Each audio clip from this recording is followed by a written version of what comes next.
Salve, nação torcedores do Corinthians, tudo bem com vocês? Sejam todos bem-vindos a mais um vídeo do canal, galera. Que derrota foi essa pro Palmeiras, hein? O Corinthians não jogou nada. Trouxe aqui uma análise aqui do Chico Garcia, onde ele vai trazer o erro do Corinthians e o erro, né? Taticamente do Ramon Dias aí. E vai falar aí do Corinthians, tá bom? Vou deixar aqui meus agradecimentos e créditos na descrição do vídeo do canal onde eu busco informações atualizadas do Corinthians pra vocês, tá bom, galera? Se você é corintiano, já deixa seu like, se inscreve no canal e ativa o sininho das notificações para não perder nenhum vídeo. Então, sem mais delongas, bora para o vídeo. Fala pessoal, tudo bem com vocês? Meu Deus, que placar enganoso, hein? Foi só 2-0 pro Palmeiras, mas poderia ter sido muito mais. Um domínio completo, uma retomada que acontece do Verdão no meio da temporada e um jogo do Corinthians simplesmente lamentável, horroroso. A gente vai falar de tudo isso a partir de agora nesse vídeo. Chega mais, eu sou o Chico Garcia, inscreva-se no canal e vamos juntos. Pode chegar, vamos analisar essa vitória do Palmeiras, derrota do Corinthians, porque o derby aconteceu na Arena Barueri e olha, deu o que falar, porque é óbvio que o Palmeiras estava com o Corinthians engasgado desde a final do Paulistão, o Abel ainda não havia vencido o Ramon Dias e na verdade até continua sem vencer, porque o Ramon não pôde comandar o time, estava suspenso, foi o Emiliano Dias, mas assim, foi o jogo do Abel Ferreira sobre a família Dias, né? Foi um Palmeiras que impressionante, avassalador. Os primeiros 20 minutos, cara, eles foram muito impactantes, porque o Palmeiras foi disposto realmente a fazer o resultado e diante de um Corinthians muito absorto, tentando entender o que estava acontecendo. Quando entendeu, se é que entendeu, já estava 2-0. A maneira como o Palmeiras se dispôs taticamente no jogo, e aí as individualidades técnicas acabaram aparecendo, mas eu acho que taticamente foi o duelo vencido pelo Abel Ferreira. Porque ele mantém uma escalação, quando ele perde o Veiga no jogo anterior, ele coloca o Felipe Anderson na ponta direita e coloca o Estevão por dentro, que cai pela direita muitas vezes, porque era a característica dele. E ele tem a jogada do 1 contra 1 muitas vezes. Mas ele jogou solto, né? Eu vi até ele muitas vezes pelo lado esquerdo, ele flutuando e tal. E com o Richard Rios e o Emiliano Martinez, que correm muito, né? Eles marcam e jogam. Só que aí, cara, Facundo Torres, Felipe Anderson, tô esquecendo de alguém, Estevão e Vitor Roque. É muita gente boa do meio pra frente. Isso sem contar na subida do Piquerez pelo lado esquerdo com o Facundo Torres e a saída de 3 ali com o Bruno Fux sendo um lateral, só que o Felipe Anderson tá correndo demais por aquele corredor. E ainda apoiado pelo Estevão, que muitas vezes cai por ali. Então, o que o Corinthians do Ramon Dias e do Emiliano, o que eles pensaram? Olha, da última vez a gente jogou num 4-3-3, né? Com o Memphis por dentro, o Romero e o Yuri. A última vez, na verdade, no primeiro jogo da final, né? Por quê? Porque sem Coronado, sem Garro, você tinha que encontrar uma alternativa ali para ser esse meia armador. O Corinthians não iria abrir mão dos seus 3 volantes, Martínez, Carrilho e Ranieri à frente da defesa. O objetivo do Emiliano foi colocar o Bidon como um jogador mais avançado entre os meio-campistas, só que aí você tinha 4 volantes, entendendo que teria superioridade numérica, sabia que eles viriam numa linha de 3, né, com o Bruno Fux, o Murilo machucou, então o Gomes e o Mikael, e aí com uma linha de 3, o Corinthians poderia ter superioridade numérica no meio. Só que não adianta nada, é por isso que a gente fala, às vezes esquema tático ganha jogo, não é necessariamente o esquema tático, ele pode ganhar jogo desde que você tenha a aplicação tática e você encontre soluções no jogo. O Corinthians entrou com 4 jogadores no meio, só que não adiantou nada. Primeiro, o Corinthians perdeu todos os duelos e toda a segunda bola era do Palmeiras. Segundo, o Palmeiras lateralizou o seu jogo. Ele não jogou tanto por dentro. Teve jogo por dentro, claro, mas o Corinthians não conseguiu marcar esse jogo por dentro. E aí o Palmeiras confundiu a marcação e especialmente apoiou muito pelos lados. E, cara, bom, nos 2 gols, né? Você via que os 2 gols, eu sei que o Donelli vai ser criticado, porque, enfim, porque o Hugo pegaria e tal. Eu não sei se o Hugo pegaria, mas é muito claro, gente, que a diferença entre os dois, ela é gigante, ela é oceânica. Não tem como você ter um goleiro no mesmo nível do Hugo, porque hoje ele é o melhor goleiro do Brasil. O Hugo Souza, tecnicamente falando, hoje é o melhor goleiro do Brasil. É o goleiro que decide o jogo. Ele pega a bola do jogo. O Corinthians vai ser bombardeado, ele vai tomar os seus gols de vez em quando lá, mas, cara, ele vai resolver. Às vezes, quando passar da defesa, vai parar no Hugo. O Paulistão foi um exemplo disso. O derby da primeira fase tava 1-1, tem um pênalti no último minuto, o Estevão cobra, o Hugo pega. A final do Paulistão tem um pênalti, o Hugo pega. o Corinthians campeão. Então, o Hugo resolve os problemas muitas vezes do Corinthians. Só que, cara, dificilmente outro reserva resolveria. E o Donelli ainda não tem a segurança, não tem a biografia, não tem o histórico do Hugo. É natural. Agora, você pode falar que o Donelli é insuficiente, que o Corinthians precisa ir atrás de outro reserva, que tem que dar chance pro Longo. Tudo isso eu aceito. Agora, não vem me dizer que ele é o único culpado. Porque, mamãe, que liberdade o Palmeiras teve à frente da defesa. E aproveitou, forçou o erro do Corinthians na saída de bola e começou a trocar passes na entrada da área e muitas vezes dentro da área. E a marcação do Corinthians ali, ó, observando os caras trocando passe lateral. No segundo gol, então, que a bola chega lá no Felipe Anderson na direita, foi assim, né? Tum, tum, tum. E todo mundo olhando, né? Opa, tá no outro cara. Opa, não tá mais comigo. E aí eles foram indo assim no balanço defensivo. Sempre tinha um cara livre do Palmeiras, até chegar no Felipe Anderson que chega batendo na trave. E aí a bola sobra pra fora da área, o Emiliano Martinez domina, olha, pensa, escolhe o canto, chuta, e aí fica um pouco mais fácil, né? Foi um chute maravilhoso, um golaço no cantinho. Não sei se o Hugo pegaria, tá? Não sei. E com essa liberdade, aí é difícil ter goleiro que pegue, né? E no primeiro gol, o Carrilho, cara, que eu sou fã, já elogiei aqui, mas Carrilho, ele já fez um post aí se desculpando. Não sei se ele deu uma soberbadinha ali, né? Uma soberbinha. Do tipo, ele foi muito elogiado, ele tem sido muito elogiado, ele joga para um caramba, mas ele foi mole em todas as jogadas. O Carrilho, displicente, pior jogo dele com a camisa do Corinthians. E aí, na entrada da área, ele volta ali, muito marcado pelo Rios, né? Mas quando o Piquerez vai dividir no pé de ferro, ele perde a bola. Aí o Piquerez ganha a dividida, a bola sobra para ele, ele ainda carrega ela um pouco mais e escolhe o canto e finaliza. Então, assim, o Carrilho foi mal. Cara, difícil escolher alguém que se salvou, tá? Martínez foi mal, o Yuri quase não tocou na bola. O único jogador mais lúcido do Corinthians que entendeu o jogo e que mesmo com 2-0 contra não se abalou foi Memphis Depay. Esse cara foi o único que botou a bola embaixo do braço e disse assim, peraí, rapaziada, peraí, continuou provocando, dava umas pedaladas, deu chapéu no Gomes, do tipo assim, ele não tava nem aí. Ele queria diminuir a vantagem, ele tava tentando fazer os companheiros entenderem o que estava acontecendo e ninguém acompanhou. Ninguém acompanhou o raciocínio do Memphis no jogo.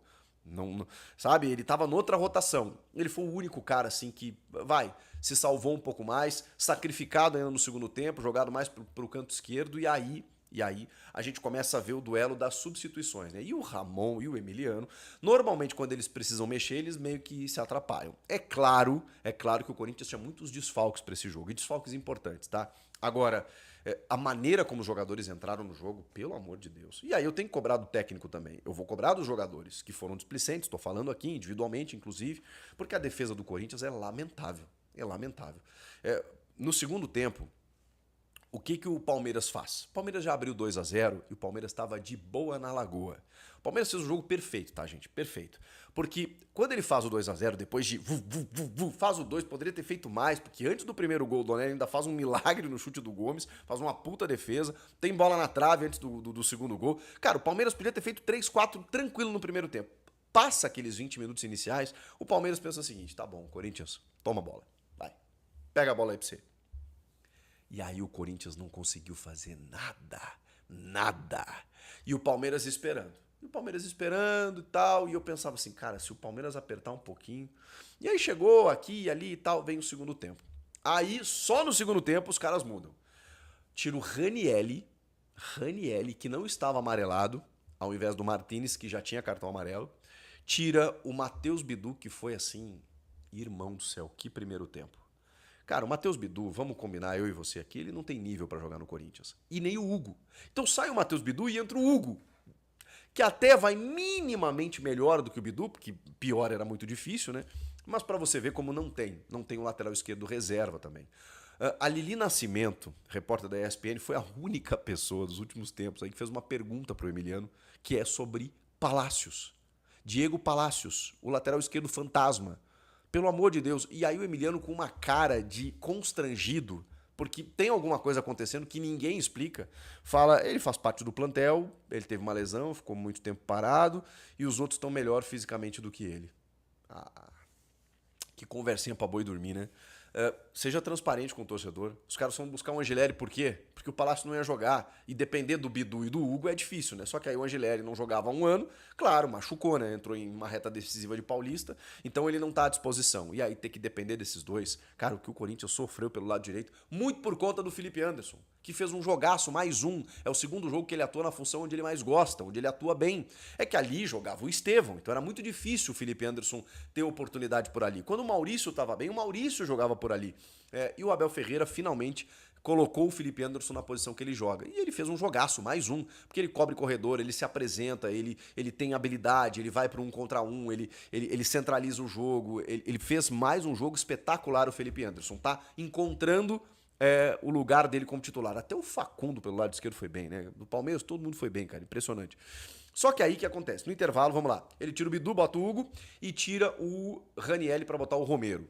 Aí eu pensei, bom, ele tirou um dos volantes. Tá, ele vai recuar o Martinez, ele vai deixar o Bidon e o Carrilho e vai colocar o Memphis ali vindo buscar o jogo, né? Que ele já estava vindo fazer isso, porque estava difícil com o Bidon ali. Que eu também não acho que tenha ido tão mal, é que o Bidon tem um problema, né? O Bidon, ele tem muita qualidade técnica, ele conseguia muitas vezes tentar ligar alguns ataques do Corinthians, só que assim, no duelo, ele levava desvantagem sempre, porque ele é muito franzino, né? Então todo mundo que chegava no Bidon tirava a bola dele. Aí o Depay começou a voltar um pouquinho, Romero espetado com o Yuri lá no ataque. Não funcionou também. Porque aí o Palmeiras, naquele momento desse segundo tempo, né? O Fux já sai, entra o Giai na lateral direita mesmo, e aí você já faz uma linha de 4. E o Giai, cara, fez o melhor jogo dele com a camisa do Palmeiras. O Giai custou 40 milhões de reais, todo mundo critica o Giai. Ele fez um puta jogo, porque ali, pelo lado esquerdo, caía Memphis Depay no segundo tempo. Que até tentou combinar algumas jogadas com o Hugo, mas fica um pouco mais difícil, né? Mesmo assim, o Giai estava levando vantagem quase sempre e empurrando o time pro ataque. E aí, o Palmeiras começou a usar o contra-ataque. Esperou o Corinthians teve 60% de posse de bola e não interessava isso. Sabe por quê? Porque o Everton não fez uma defesa, aliás, fez uma aos 46 do segundo tempo. Foi a primeira finalização no gol do Corinthians, aos 46 do segundo. Dá pra dizer que o Palmeiras sofreu? Mas não sofreu nada. Deixou o Corinthians trocar passes numa zona que não era perigosa. E que tinha cobertura, sempre teve cobertura por ali. E mesmo assim, quando roubava a bola, partia no contra-ataque. E aí o Abel começou a botar. Começou a botar o Paulinho, começou a botar o Flaco Lopes, e aí o Estevão, por exemplo. E aí, cara, a defesa do Corinthians, porque aí o Ramon se expôs, né? O Emiliano, né? Se expôs, né? Porque quando ele começa a botar depois Héctor Hernandes, e aí tinha, né? Memphis aqui pela esquerda, Héctor Hernandes, Yuri Alberto, Romero, cara, não tinha conexão. Era só atacante de novo, né? Não tem conexão do meio. Aí ele não põe o Thales Magno, que eu até não vou julgar, porque o Thales não vem jogando porcaria nenhuma, né? Então foi uma punição do tipo assim, fica aí, tá? E aí a defesa do Corinthians começou a correr pra trás, de costa. Porque aí o Palmeiras recuperava a bola e ia no contra-ataque. Irmão, tem um contra-ataque do Estevão, que o André Ramalho começa aqui, ó. E não busca, não tem como. E aí o Estevão chega na frente do Donelli, dá uma cavadinha e a bola não entra por preguiça, né? O Kaká quase faz gol contra. O Kaká foi escolhido como titular na vaga do Félix Torres. E aí, de novo, vale pro Hugo e Bidu, né? Você pensa, pô, saiu o Félix Torres. Tá, ele não tava bem, entra o Kaká. Cara, tem uma dificuldade aí, que eu acho até que não foi tão mal, tá? Em relação aos outros caras, mas é que normalmente ele não é bem, e não é uma solução. Aliás, o Gustavo Henrique não é uma solução. E hoje é o principal zagueiro do Corinthians. Então, para vocês terem uma ideia de como tá o Corinthians. E o Ranielli, que era o cara que tava dando essa sustentação à frente da área, nem deu no jogo de hoje, né? Porque os caras tiveram liberdade igual. Foi sacado no primeiro tempo. E aí ele tentou fazer uma outra medida lá para tentar buscar o ataque, e a coisa não funcionou. O Palmeiras, ele leu todas as mexidas do Corinthians, todos os movimentos que o Corinthians pudesse pensar em fazer, o Palmeiras já sabia o que viria. Então, foi um jogo tático, assim, perfeito do Verdão. E no segundo tempo, como eu disse, né, nessas escapadas aí, o Palmeiras só não fez mais por detalhe. Fez, inclusive, com o Vitor Roque, que teve o gol anulado pela participação do Gomes na origem da jogada ali, tanto que o árbitro tem que, como é um impedimento interpretativo, ele tem que ir no monitor, ele chama o Bandeira, tá mais acostumado com o impedimento, né, para poder analisar junto com ele, e eles anulam o gol do Vitor Roque. Segundo gol dele anulado, tá encantado esse gol. Seria o terceiro numa puta jogada do Estevão pelo lado direito. E aí, cara, o André Ramalho, o Estevão, cara, se o Estevão fosse pro linha de fundo, ele ia conseguir o cruzamento. Se ele chutasse dali, ele ia conseguir. Como ele cruzou, o André Ramalho não dá nenhum bote, cara. Eu não sei o que aconteceu com esse rapaz, ele não consegue dar nenhum bote. Aí eu tô falando aqui do Félix Torres, do Kaká, do André Ramalho, não tem um que se salve, cara. É impressionante. E o Palmeiras se aproveitou disso, fez o terceiro, foi anulado, poderia ter feito outros. Paulinho entrou muito bem, e aí eu queria falar sobre isso. Me parece que o Palmeiras esteja vivendo uma retomada na temporada. o Paulista, que deve ser a questão do torcedor, né? Por que não entrou assim no Paulistão? Foi o momento de maior instabilidade do Palmeiras. E o Corinthians se aproveitou disso e foi muito bem no Paulistão. Foi o melhor time do campeonato, disparadamente. Ganhou, né, lá no Allianz no primeiro jogo. No segundo fez aquele jogo que vocês viram e ainda correu risco, porque teve um pênalti que o Hugo pegou. Mas o Palmeiras, ele estava com o Veiga muito abaixo, com o Gomes que machucou, o Abel rodou muito o elenco, o Felipe Anderson não estava jogando na dele, o Vitor Roque recém tinha chegado, né, cavou um pênalti lá na semifinal, mas não estava, ainda não... Agora não. Agora o que você está vendo desse Palmeiras? Ele encontrou o time. Porque o Emiliano Martinez está jogando muita bola, não é só pelo gol, tá? Ele e o Richard Rios marcam e jogam muito bem ali no meio. O Estevão por dentro tá dando muito, tá dando muita versatilidade pro ataque. O Felipe Anderson na direita resolveu. O Facundo Torres fez um bom jogo, não sei se vai ser uma sequência a partir de agora, mas ele foi muito bem. E o Vitor Roque tá se soltando, cara. Ele tá recebendo muito mais oportunidades, ele tá sendo colaborativo, ele tá tendo oportunidades, então eu acho que já marcou gols, né? Mas que não valeram, mas eu acho que em algum momento ele vai desencantar. E o Paulinho entrou muito bem. E aí você tem o Maurício, que tá voltando de lesão também, na ausência do Veiga, que agora machucou. O Giai fez um melhor jogo dele com a camisa do clube. O Piquerez é um jogadoraço, a defesa tá muito bem. O Fux, por exemplo, chegou ontem e já na linha de 3 ali pelo lado direito ele funcionou. Então, nesse momento, o Palmeiras começa e tá dormindo na liderança do Campeonato Brasileiro, inclusive, depois dessa vitória, muito cedo ainda, mas... É um time que, depois daquela oscilação no começo da temporada e tal, parece que agora pegou a locomotiva, né? E ela voltou pro trilho. E o Corinthians teve alguns sinais muito claros nesse jogo. Não tem goleiro reserva. Isso eu falo para disputar título, tá? Não tem lateral esquerdo reserva. E precisa de zagueiros novos. Porque com esse elenco aí, acho que não vai longe. E aí? O que vocês acharam do jogo? Faltou uma coisa pra dizer? Teve até cabeça de galinha no meio do gramado. Até isso rolou. Mas quem achou legal a cabeça de porco lá, não pode achar ruim a cabeça de galinha, né? Provocação de lá, provocação de cá. Era claro que isso em algum momento iria acontecer, né? Comenta aqui o que vocês acharam do jogo. Se vocês têm discordâncias, não tem problema. Eu sempre leio o chat aqui, tô sempre de olho no que vocês estão falando. Inscreva-se no canal e eu volto na próxima. Tchau! É isso aí, galera. O que vocês acharam aí do jogo do Corinthians? Deixe sua opinião nos comentários aí, tá bom? Sua opinião é muito importante aí pra gente dialogar sobre o assunto. O Corinthians não jogou nada, na minha opinião. Eu até falei no último vídeo meu, né, que deixei até meu palpite que ia ser 2-1, mas não aconteceu não. Galera, eu vou dar uma lida aqui, né, o que tá acontecendo aí no mundo do futebol, né, referente ao Corinthians. Vou dar uma lida aqui, né. Auxiliar do Corinthians provoca Palmeiras após derrota do derby. O último campeão paulista somos nós. Nesse sábado, o Corinthians amargou sua primeira derrota no Campeonato Brasileiro. O Timão foi superado pelo rival Palmeiras por 2-0 na Arena Barueri, pela terceira rodada da competição nacional. Essa foi o primeiro revés do Corinthians contra o Palmeiras na atual temporada. As duas equipes já tinham se enfrentado em outras 3 ocasiões. As duas últimas, inclusive, levaram ao título do Alvinegro no Paulista. Com o jogo da conquista, no último dia 27 de março, ao final do confronto desse sábado com um resultado positivo, a torcida do Palmeiras entoou canto de olé em Barueri. A ação foi vista com normalidade pelo auxiliar do Corinthians, Emiliano Dias, que aproveitou para dar aquela provocada no rival ao relembrar o título estadual. Sobre os olés, o normal. Sobre os olés é normal. A final que disputamos tinham que ganhar, nós que ganhamos. E é normal que tinham que fazer algo para encontrar essa resposta. Não é fácil, mas ficamos com a final. Queremos ganhar, teremos revanche em outra oportunidade, mas o último campeão paulista somos nós, afirmou Emiliano Dias.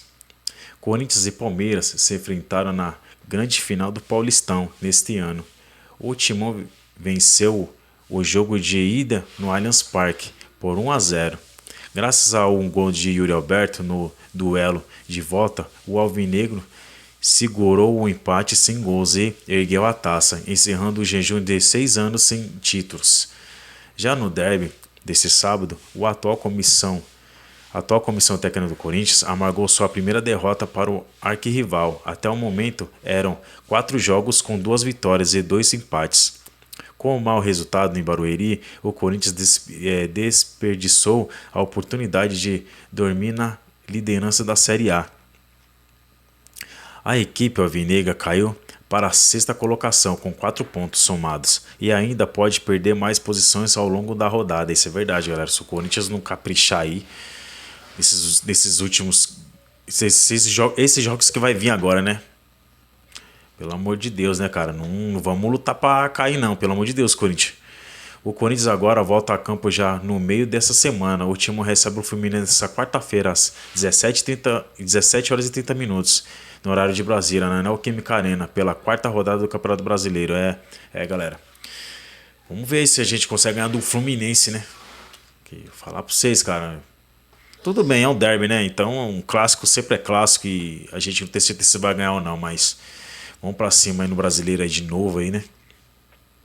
Já era, já passou, já ganhou, o Palmeiras já ganhou e vamos ter que aguentar os palmeirenses na nossa orelha. Isso aí, fazer o quê? Faz parte do futebol, né, galera? Isso aí, fim de jogo, né? Mas é isso aí, vamos erguer a cabeça aí, vamos pra cima. Vamos... Tomara que o Angeleri faz muita falta, né, galera? Você vê? O Angeleri faz muita falta, cara. Mas é isso aí, galera. Esse foi o vídeo de hoje, tá bom? Espero que tenha gostado aí, tá? E vamos pra cima do Fluminense, né? É isso aí. É isso aí, galera. Se você é corintiano, deixa seu like, se inscreve no canal e ative o sininho das notificações para não perder nenhum vídeo. Então, é isso aí, galera. Até o próximo vídeo. Vai, Corinthians!